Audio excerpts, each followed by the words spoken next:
Possible હોય તો light ને દીવો કે કેન્ડલ કંઈ જલાવી દઈશું.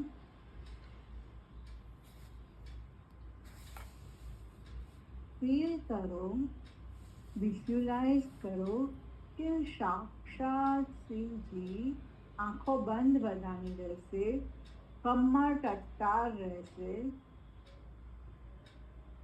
પોસિબલ હોય તો નીચે બેસી શકતા હો તો નીચે બેસો, નહીં તો સોફા કે ચેર પર બેસો, પાછળ બેકમાં સપોર્ટ આપો.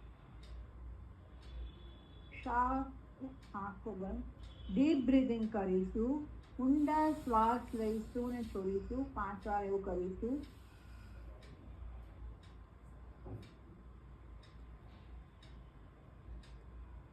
ત્રીજી આંખમાંથી આપણને બધાને ખબર, આપણી વિઝ્યુલાઇઝ કરો, કલ્પના કરો કે શિવજી, ભગવાન શિવ સાક્ષાત તમારી સામે ઊભા છે.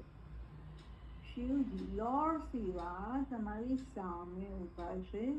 વિઝ્યુલાઇઝ કરો, સાક્ષાત લોર્ડ શિવા તમારી સામે છે. તમે લોર્ડ શિવાની સામે બેઠા છો ને લોર્ડ શિવા તમારી સામે છે. જે આપણે મંદિરમાં દર્શન કરવા જઈએ છીએ એવી રીતે લોર્ડ શિવાની ત્રીજી આંખમાંથી આપણને બધાને ખબર, આપણી પણ છે, પણ લોર્ડ શિવાની તો આપણને દેખાતી જ હોય છે. મોસ્ટલી ઘણા પિક્ચરોમાં, એમના ફોટાઓમાં હોય છે ત્રીજી આંખ.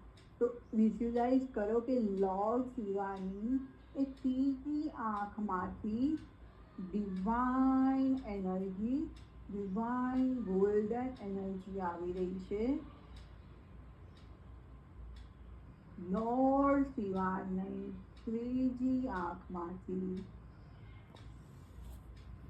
ડિવાઇન ગોલ્ડન એનર્જી આપણામાં આવી રહી છે, જે આપણા સહસ્ત્રાર ચક્રમાંથી અંદર જઈ રહી છે. જેથી આપણું સહસ્ત્રાર ચક્ર ક્લીન, ચાર્જ ને બેલેન્સ થઈ રહ્યું છે. એટલે સહસ્ત્રાર ચક્ર એટલે જ્યાં બ્રાહ્મણો શિખા રાખે છે એ છે.